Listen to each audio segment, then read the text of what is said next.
എൻ്റെ പേര് അലൻ ദാസ്. ഞാൻ കളമശ്ശേരിയിൽ നിന്ന് വരുന്നു. 23 വയസ്സാണ്. അപ്പോൾ ഞാൻ ആദ്യമായിട്ട് കൃപാസനത്തിൽ വരുന്നത് 2019 നവംബർ 3-ാം തീയതിയാണ്.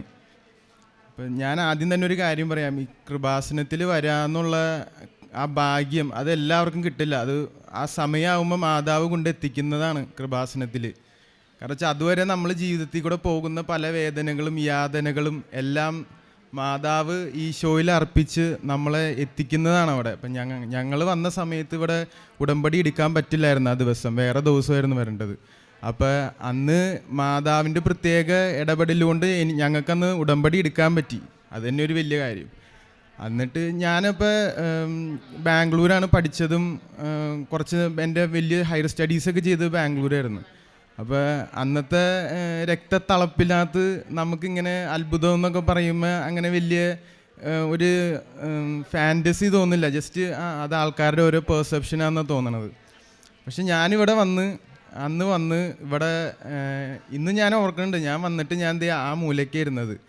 അപ്പോൾ ഇവിടെ വന്നിട്ട് ഞാൻ ഉടമ്പടി പത്രികയും കയ്യിൽ വെച്ച് എൻ്റെ അമ്മയുണ്ടായി, എൻ്റെ ഒരു കസിൻ ചേട്ടനും ഉണ്ടായി. അപ്പം ഞങ്ങൾ 3 പേര് അവിടെ ഇരുന്നിട്ട് ഇങ്ങനെ മാതാവിനെ നോക്കി. അപ്പം ഞാനിങ്ങനെ നോക്കിയിട്ട് മാതാവിൻ്റെ അടുത്ത് ഞാൻ പറഞ്ഞ്, മാതാവ് എൻ്റെ ജീവിതം അത്ര വലിയ ഡിസിപ്ലിൻഡ് ഒന്നുമല്ല, കുത്തഴിഞ്ഞൊരു ജീവിതമാണ്. അപ്പോൾ മാതാവിൻ്റെ മകനോട് പറഞ്ഞ് എന്നെ ഒന്ന് മകൻ്റെ ശക്തി എന്നിലൊന്ന് കാണിച്ചു തരണേന്ന് ഞാൻ വെറുതെ ഇങ്ങനെ ഇങ്ങനെ നോക്കിയിരുന്ന് കുറച്ചു നേരം കഴിഞ്ഞപ്പോൾ ഞാനറിയാതെ എന്നെ വിങ്ങിപ്പൊട്ടി കരയണമായിരുന്നു ആ മൂലയ്ക്ക് ഇരുന്ന്. അപ്പോൾ എൻ്റെ അമ്മ ഇങ്ങനെ നോക്കിയിട്ട് പറയാണ്, ഇതെന്ത് പറ്റി, ഇവനെന്ത് പറ്റി? അപ്പം ഞാനിങ്ങനെ ഇരുന്ന് പൊട്ടിക്കരഞ്ഞ് എൻ്റെ വെള്ളമൊക്കെ കണ്ണീരൊക്കെ ഇങ്ങനെ മേത്തൊക്കെ ആയി ഞാൻ അവിടെ ഇരുന്ന് കരയുക. ഞാൻ ആരെയും നോക്കണമൊന്നുമില്ല. ഞാൻ അതുവരെ ചിന്തിക്കുമായിരുന്നു പലരും ഇവിടെ പള്ളിയിലൊക്കെ വന്ന് എങ്ങനെയാണ് കരയണമെന്ന്. പക്ഷേ അന്ന് എനിക്ക് മനസ്സിലായി ഈ ചുറ്റുവട്ടം, ഈ കലവൂര് കൃപാസനം എന്ന് പറയുന്ന ഈ അത്ഭുത സ്ഥലത്ത് മാതാവിൻ്റെ ഒരു പ്രത്യേക സംരക്ഷണമുണ്ട്, മാതാവിൻ്റെ പ്രത്യേക ഒരു സാന്നിധ്യമുണ്ട്, ഈശോയുടെ സാന്നിധ്യമുണ്ട്. അപ്പോൾ വരുന്നവർ ബ്രോക്കണായിട്ടാണ് വരുന്നത്. അപ്പോൾ ബ്രോക്കണായിട്ട് വന്നവരെ ഇവിടുന്ന് മാതാവ് തൊട്ട് അങ്ങോട്ട് എടുത്തിട്ട് പിന്നെ ജീവിതത്തിൽ അത്ഭുതങ്ങളുടെ ഒരു വലിയൊരു നിലവറയായിരിക്കും നമ്മുടെ ജീവിതം. അപ്പോൾ ഞങ്ങളന്ന് 6 നിയോഗങ്ങളാണ് വെച്ചത്. അപ്പോൾ 6 നിയോഗങ്ങൾ നടന്നു. അല്ലാതെ നമ്മൾ ആഗ്രഹിക്കാത്തതും സർപ്രൈസ്ഡായിട്ട് ജീവിതത്തിൽ വരുന്ന കൃപകൾ എല്ലാം ഒത്തിരി അന്ന് ഞാൻ എക്സ്പീരിയൻസ് ചെയ്തു. ബാംഗ്ലൂരിൽ വെറുതെ അങ്ങോട്ടും കൂട്ടുകാരുമായിട്ട് അടിച്ചു പൊളിച്ചിരുന്ന ഞാൻ അതിവിടെ എക്സ്പീരിയൻസ് ചെയ്തു. അപ്പോൾ ആദ്യമായിട്ട് തന്നെ ഞാൻ പറയുന്ന ഒരു നിയോഗം, ഞങ്ങളുടെ വലിയൊരു ആഗ്രഹമായിരുന്നു. 15 വർഷമായിട്ടൊരു ഭവനം ഞങ്ങൾക്ക് വേണമെന്നൊരു വലിയ ആഗ്രഹമായിരുന്നു. അപ്പോൾ എൻ്റെ അമ്മ കൂടെ വന്നിട്ടുണ്ട്. അപ്പോൾ അമ്മ 15 വർഷമായിട്ടും ഞങ്ങളെല്ലാവരും ആഗ്രഹിച്ച കാര്യം, എൻ്റെ അമ്മ എന്നും പള്ളിയിൽ പോയി കരഞ്ഞ് പ്രാർത്ഥിക്കുന്നത് ഞാൻ കാണാറുണ്ട്. ഒരു ഭവനം, ഒരു ചെറിയൊരു ഭവനം എന്നുള്ളൊരു ആഗ്രഹം മാത്രമേ ഉണ്ടായിരുന്നുള്ളൂ. പക്ഷേ ഇവിടെ വന്നു കഴിഞ്ഞപ്പോൾ അച്ഛൻ പറഞ്ഞ്, നിങ്ങളൊരിക്കലും ചെറിയ കാര്യങ്ങളല്ല ആഗ്രഹിക്കേണ്ടത്.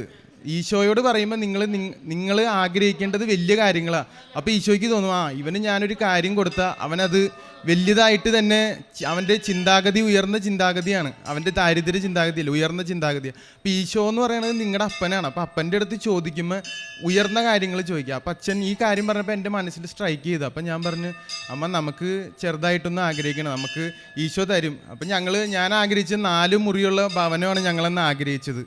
അപ്പോൾ അന്ന് ഭവനത്തിൻ്റെ പണി കൊറോണയുടെ സമയത്ത് തുടങ്ങി. അതൊക്കെ അത്ഭുതങ്ങളാണ് അതിനകത്ത്. ഞാനതിനെക്കുറിച്ച് കൂടുതൽ വിശദീകരിച്ച് ഇന്ന് ഈ ദിവസം പോരാ. ഒത്തിരി അത്ഭുതങ്ങളിൽ കൂടെ അമ്മ കൊണ്ടുവന്ന് കിടന്നു. ഞങ്ങൾക്ക് പൈസ ഉണ്ടായിരുന്നില്ല. ഓരോ ദിവസവും ഓരോ പൈസ ഓരോ രീതിയിൽ അമ്മ കൊണ്ടു തന്നു ഈശോയിലൂടെ. അപ്പോൾ ഞങ്ങൾക്കിങ്ങനെ ഭവനത്തിൻ്റെ കാര്യം വന്നപ്പോഴാണെങ്കിലും ഒത്തിരി സഹായങ്ങൾ വന്ന്, ഒത്തിരി എല്ലാം കറക്റ്റ് സമയത്ത് ഈശോയും മാതാവും കൂടി കൂട്ടി നടത്തി തന്ന് അങ്ങനെ ഭവനം ശരിയായി. അപ്പോൾ ഞങ്ങൾ ആഗ്രഹിച്ചത് 4 മുറിയുള്ള ഭവനം, പക്ഷെ 5 മുറിയുള്ള 3 നില ഭവനം കിട്ടി. ഞങ്ങളുടെ കയ്യിലൊന്നും ഒരു ക്യാപിറ്റൽ ഇല്ലാത്തവ ഞങ്ങൾക്ക് കിട്ടി.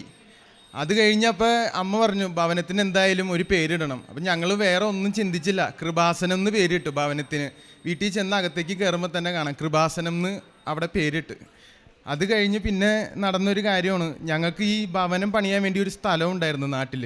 അപ്പോൾ എൻ്റെ അപ്പൻ്റെ ബന്ധുക്കൾ അത് സമ്മതിച്ചില്ല നടത്താൻ വേണ്ടിയിട്ട്. കാരണം വെച്ചാൽ അവർക്ക് അത് പറ്റില്ല, ഞങ്ങൾ വേറെ സ്ഥലത്തൊക്കെ പോയി രക്ഷപ്പെടണത് ഇഷ്ടമല്ലായിരുന്നു. അപ്പോൾ ഇന്നും അവരോട് സ്നേഹമൊക്കെ ഉള്ളൂ. എന്നാലും അവരപ്പോൾ നടക്കാത്ത സമയത്ത് ഞങ്ങൾ ചെന്നപ്പോൾ അവിടെ അവർ പറഞ്ഞത് ഞങ്ങൾ ഗുണ്ടകളെ വെച്ച് ഇതൊക്കെ ഒഴിവാക്കും, ഇതൊന്നും നടത്തി തരില്ല എന്നൊക്കെ ഞങ്ങളോട് പറഞ്ഞ്. പക്ഷേ ആ ഈശോ മാതാവിൻ്റെ കാശിരൂപത്തിൻ്റെ അത്ഭുതം ഞാൻ അന്നാ മനസ്സിലാക്കണത്. അമ്മ അത് അപ്പൻ്റെ ബനിയത്തിൽ കൊളത്തി വെച്ചിട്ട് ഞങ്ങൾ പോയി അവിടെ ചെന്നപ്പോൾ ഒരു മനുഷ്യൻ പോലും ഇല്ല. ഞങ്ങളുടെ ആ പറമ്പിൽ ഒരു മനുഷ്യൻ പോലും ഇല്ല. അമ്മ മാതാവ് അവരെ അവിടെ നിന്ന് എടുത്ത് മാറ്റി. ഞങ്ങൾ ആ സ്ഥലം അളന്ന് അത് വിറ്റ് ആ പൈസയും നമുക്ക് വീട് പണിയാനായിട്ടൊരു ഈടായിട്ട് വന്നു. അതൊരു രണ്ടാമത്തെ ഒരു അത്ഭുതമായിരുന്നു. അങ്ങനെ 2 അത്ഭുതം. പിന്നെ മൂന്നാമത് എൻ്റെ ജീവിതത്തിൽ നടന്ന അത്ഭുതം, എനിക്ക് ഈ സ്കിൻ ഡിസീസ് ഉണ്ടായി. ഞാനപ്പോൾ ഈ ബാംഗ്ലൂരൊക്കെ നിൽക്കുമ്പോൾ അവിടെ ഡ്രൈ സീസൺ വരുമ്പോൾ എനിക്ക് മേല് മൊത്തം ഇങ്ങനെ ഈ സ്കിന്നിങ്ങനെ പൊലിഞ്ഞ് പോവുമായിരുന്നു. അപ്പോൾ അങ്ങനെ ഒരു ഇത് വന്നപ്പോൾ ഒത്തിരി പേര് ഞാനിങ്ങനെ നോക്കുമ്പോഴേക്കും എൻ്റെ അടുത്ത് നിന്ന് മാറിയൊക്കെ പോയിട്ടുണ്ട്. അപ്പം ഞാനിവിടെ വന്ന് മാതാവിനോട് പറഞ്ഞത് ഇങ്ങനെയൊക്കെയാണ് എൻ്റെ കാര്യം, അപ്പോൾ ഇതൊക്കെ ഒന്ന് കണക്കിലെടുക്കണം എന്ന് ഞാൻ പറഞ്ഞു. അപ്പം അച്ഛൻ പറഞ്ഞ് ഇത് വന്ന് നിങ്ങളുടെ നിയോഗങ്ങൾ മാത്രം പറഞ്ഞിട്ട് കാര്യമില്ല, നിങ്ങളെ തന്നെ നവീകരിക്കണമെന്ന് പറഞ്ഞു. അപ്പം ഞാൻ എന്നെ തന്നെ നവീകരിച്ചു, ദൈവം അനുഗ്രഹിച്ച്. എൻ്റെ അമ്മ അതിലൊത്തിരി എന്നെ സഹായിച്ചിട്ടുണ്ട്. എൻ്റെ അമ്മ എന്നെ നവീകരിക്കാനായിട്ടൊരു വലിയൊരു ഫാക്ടറായിരുന്നു. ഞങ്ങൾ കുടുംബത്തിൽ തന്നെ സമാധാനവും ശാന്തിയും സമൃദ്ധി ഐശ്വര്യം ഒക്കെ ഉണ്ടായത് അങ്ങനെയാണ്. അപ്പോൾ അങ്ങനെ എൻ്റെ സ്കിൻ ഡിസീസ് ഞാൻ ഈ നിയോഗത്തിലൂടെ മാതാവ് അതെടുത്ത് മാറ്റി. പിന്നെ എൻ്റെ ജീവിതത്തിൽ ഉണ്ടായതാണ്, ഞാൻ പണ്ട് മുതലേ ഇങ്ങനെ പുറത്തു പോയി പഠിക്കണമെന്ന് ആഗ്രഹിക്കുന്ന ഒരാളാണ്. അപ്പോൾ ഈ ഭവനത്തിൻ്റെ നിർമ്മാണമൊക്കെ കഴിഞ്ഞ് കഴിഞ്ഞപ്പോൾ നമ്മുടെ കയ്യിൽ ക്യാപിറ്റലൊന്നുമില്ല. അപ്പോൾ ഞാനിങ്ങനെ ആഗ്രഹിച്ചത് എൻ്റെ മാതാവിൻ്റെ അടുത്ത് ഞാൻ പറഞ്ഞില്ല. അപ്പോഴത്തേനും എനിക്ക് പുറത്തു പോകാനൊരു അവസരം കിട്ടി.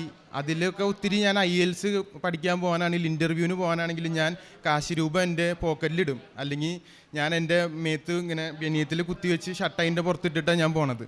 അപ്പോൾ എൻ്റെ ഉള്ളിലൊരു പ്രത്യേക ധൈര്യം. അപ്പോൾ ഇൻ്റർവ്യൂ അറ്റൻഡ് ചെയ്യുമ്പോഴാണെങ്കിലും പരീക്ഷ എഴുതുമ്പോഴാണെങ്കിലും വലിയൊരു ധൈര്യമാണ്. ഞാൻ പോകുമ്പോൾ ഞാൻ കാറിലാണ് പോകണമെങ്കിൽ ഇപ്പുറത്തെ സീറ്റിൽ ഞാൻ മാതാവ് ഉണ്ടെന്ന് ഞാൻ ചിന്തിക്കുക. എന്നിട്ട് ഞാൻ മാതാവ് ഉണ്ട്, അപ്പോൾ ഞാൻ പറയും മാതാവ് ഇങ്ങനെയൊക്കെയാണ്, എനിക്ക് അറിഞ്ഞുകൂടാ കാര്യങ്ങൾ, അപ്പോൾ എല്ലാം സെറ്റാക്കി തരണമെന്ന് ഞാൻ കൂടെ കൊണ്ടുപോകും. എന്നിട്ട് അവിടെ പരീക്ഷയുടെ സ്ഥലത്താണെങ്കിൽ എൻ്റെ കൂടെ നിർത്തും.